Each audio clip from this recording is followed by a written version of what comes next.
dans le cadre de l'enseignement du français au secondaire qualifiant et aussi dans le cadre du programme de la première année du baccalauréat.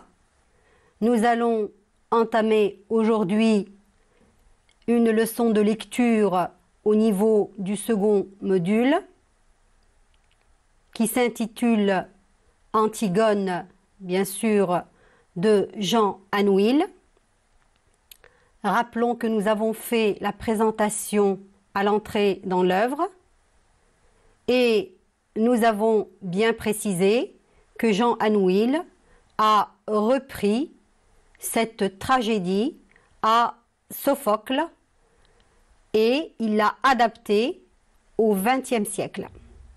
Aujourd'hui, nous allons faire l'étude d'une activité de lecture, précisément l'étude de la première scène du prologue.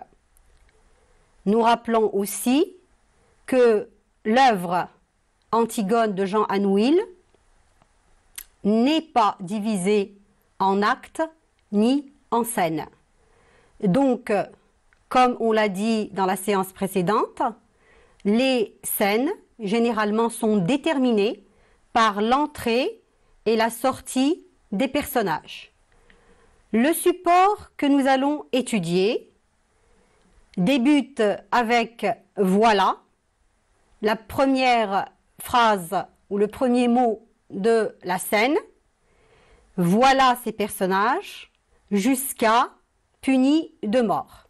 Vous devez faire attention car il y a avant le texte ce qu'on a appelé et ce qu'on a expliqué la didascalie.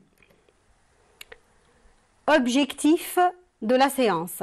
Nous allons commencer par étudier bien sûr la fonction du prologue, le discours du prologue et repérer tous les procédés utilisés au sein de cette première scène. Tout ceci dans le but d'étudier la scène d'exposition. Rappelons encore que la scène d'exposition, c'est la première scène dans une pièce de théâtre.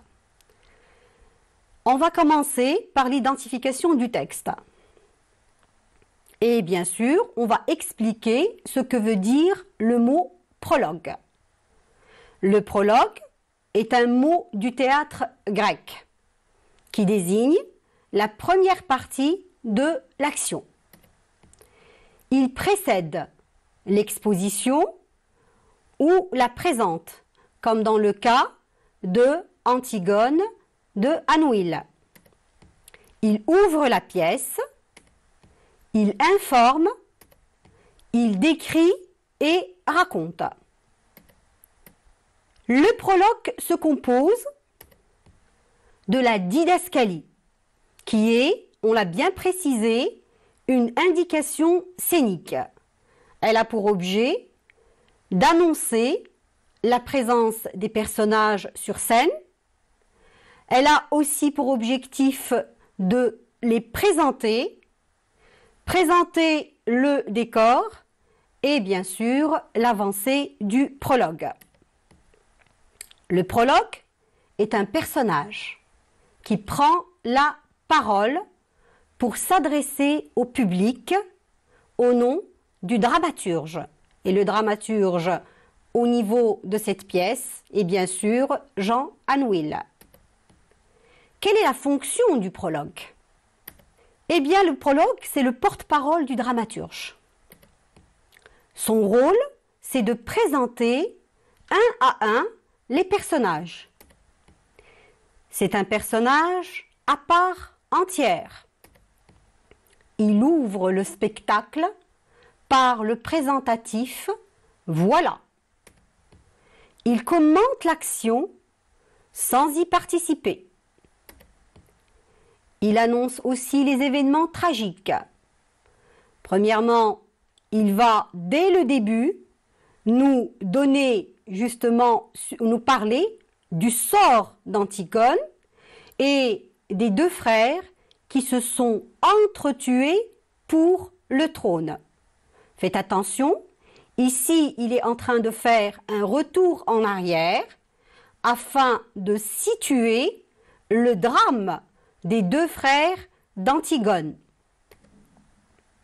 Pour cela, nous devons lire un passage du texte. Alors, on n'a pas repris tout le passage, on n'a repris que les éléments qui vont essayer de nous remettre généralement dans l'action dramatique de la pièce. Elle commence au moment où les deux fils d'Œdipe, Éthéocle et Polynice, se sont battus et entretués. Les deux frères ennemis sont morts et Créon le roi a ordonné qu'à Éthéocle, le bon frère, il serait fait d'imposantes funérailles, mais que Polynice, le vaurien, le révolté, le voyou, serait laissé sans pleurs et sans sépulture. Je vais m'attarder sur le mot sépulture parce que c'est un mot qui est très important et que vous devriez retenir. En effet, Antigone va agir justement pour mettre la sépulture sur son frère qui est justement mort. Et c'est comme ça qu'elle va, bien sûr, connaître son destin tragique. La fonction du prologue comporte aussi le récit des événements antérieurs à l'action, ainsi que la loi décrétée par Créon. Maintenant, nous allons parler du chœur. Alors, Anouilh a opté au début de la scène, dans la scène d'exposition, à utiliser le mot prologue, mais par la suite, il va utiliser le mot chœur. Alors, le mot chœur est hérité de la dramaturgie antique.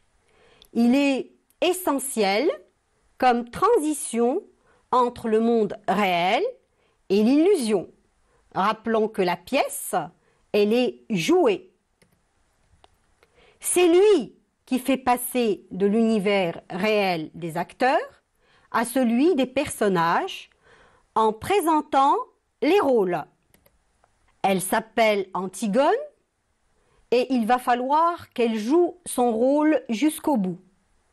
Et depuis que ce rideau s'est levé, elle sent qu'elle s'éloigne à une vitesse vertigineuse de sa sœur Ismène. La présence du chœur signifie bien au spectateur qu'il est au théâtre et qu'il va regarder une pièce jouée par des acteurs. Maintenant, nous allons passer au discours du prologue. Il est essentiellement informatif. Pourquoi ? Parce qu'il nous donne des informations sur chaque personnage. Son intervention est consacrée à présenter ces personnages qui vont jouer sur scène, présenter le rôle. On va commencer par le repérage du portrait des personnages par le prologue. On va commencer par, bien sûr, Antigone, qui est le personnage éponyme. J'explique ce que veut dire le mot éponyme, le nom de l'héroïne. Lorsqu'on dit un personnage éponyme, cela veut dire que le nom de l'héroïne est le titre de l'œuvre. Donc, Antigone, c'est le personnage principal. Antigone est aussi le titre que porte l'œuvre de Jean Anouilh. Physiquement, comment le prologue nous présente-t-il Antigone ? on va repérer tous les procédés de caractérisation, à savoir les adjectifs. Antigone physiquement est petite, maigre, noiraude. Moralement, elle est renfermée, elle est pensive, elle est aussi rebelle. Et le mot rebelle, il faut bien le retenir, c'est une révoltée. Maintenant, nous passons au personnage du roi. Alors, le roi, physiquement, il est robuste, il a des cheveux blancs et il est ridé, ce qui marque son âge. Moralement, il est fatigué du pouvoir. Ismène, c'est la jolie sœur d'Antigone. Physiquement, elle est belle, elle est blonde, elle est ravissante. Moralement, c'est une jeune fille heureuse, joyeuse, rieuse, sensuelle, éblouissante, qui aime la vie. Aimon. Aimon, c'est le fils du roi, c'est le prince. Physiquement, c'est un jeune homme et moralement, il a le goût de la réussite et du bonheur. On va voir qu'il va choisir Antigone pour future épouse. Le messager, physiquement, il est pâle et moralement, il est solitaire. Quant à Eurydice, Eurydice, la femme de Créon et la mère d'Aimon, physiquement, c'est une vieille dame. Moralement, elle est affectueuse, bonne épouse, bonne mère, digne et aimante. La nourrice, physiquement, elle est vieille et moralement, elle est aimante, elle est affectueuse, elle est fidèle aux deux filles qu'elle a élevées, à savoir Antigone et Ismène. Les gardes, physiquement rougeaux,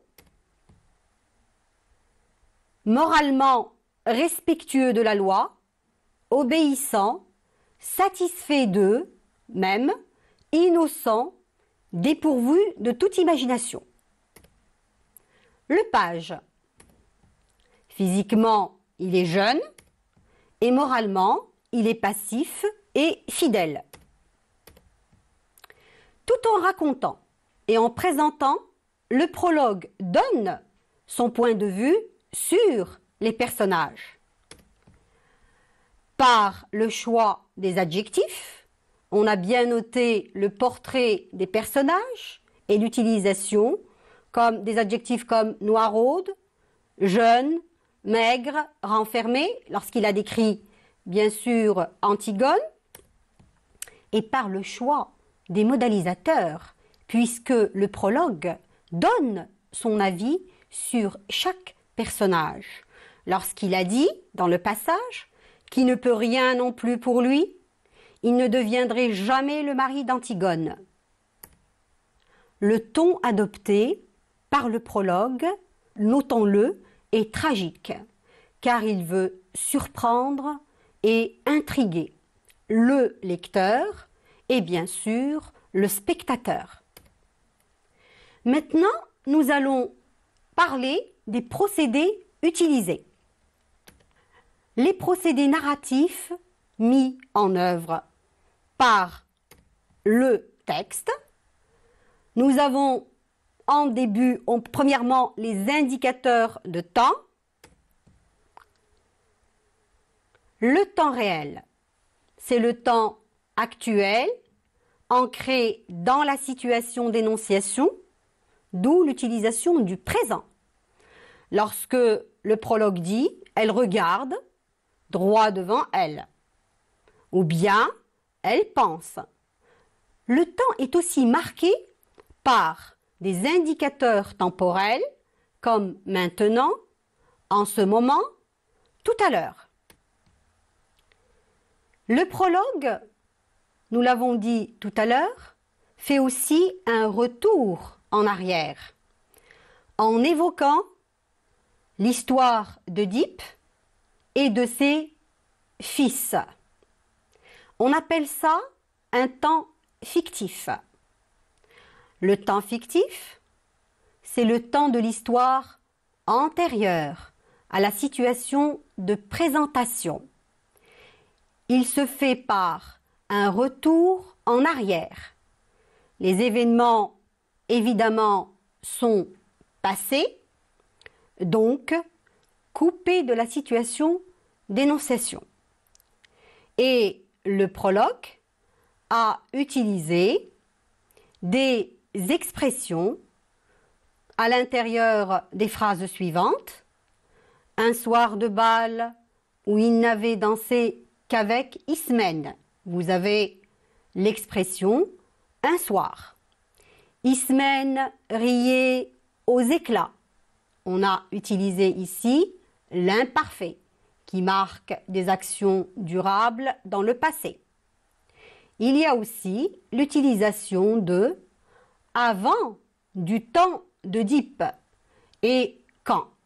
Donc, toutes ces expressions indiquent le temps fictif. Maintenant, nous allons aborder le lieu à travers les indications de l'espace. Dans son discours, le prologue évoque les différents lieux se rapportant à l'action passée ou présente. Lorsqu'il utilise là-bas, bien sûr, il est en train de parler de la scène. Lorsqu'il utilise l'indicateur de lieu, la ville de Thèbes, la ville où se passe l'histoire. Tous ces indicateurs de temps et de lieu rentrent dans la présentation de la scène d'exposition. Maintenant, nous allons faire une synthèse pour justement retenir l'essentiel sur le prologue. Le prologue est un texte informatif. Vous avez bien remarqué qu'il nous a donné toutes les informations nécessaires pour aborder la pièce de théâtre.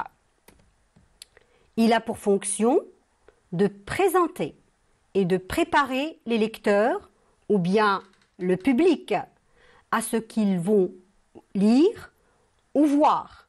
Rappelez-vous que la pièce de théâtre peut être lue et peut être aussi jouée. C'est un texte d'exposition qui permet aux spectateurs de s'inscrire dans le contexte mythique et tragique de la pièce, de savoir que tout est joué d'avance. Voilà, maintenant, nous avons vu la scène d'exposition. Je vous demanderai éventuellement de poursuivre la lecture des autres scènes pour d'autres analyses de textes dans les prochaines séances. Merci.